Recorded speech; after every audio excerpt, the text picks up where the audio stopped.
તેમનો જન્મ અમદાવાદ નજીક આવેલા જેતલપુર ગામમાં સોનિકના અનન્ય ભક્ત હતા. તમને તો ખબર જ છે કે નરસિંહ મહેતા એ શ્રી કૃષ્ણ 39 નંબર છે.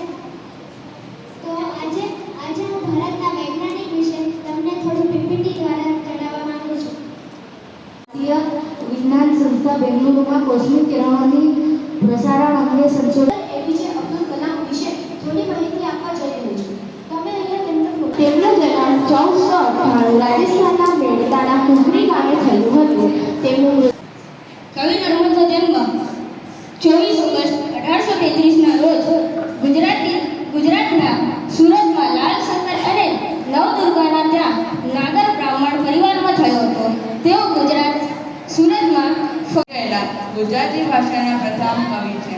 આથી તેઓને આદ્ય કવિ કે 54 થી 1962 સુધી વિખ્યાત વેપાર ધંધા બંધ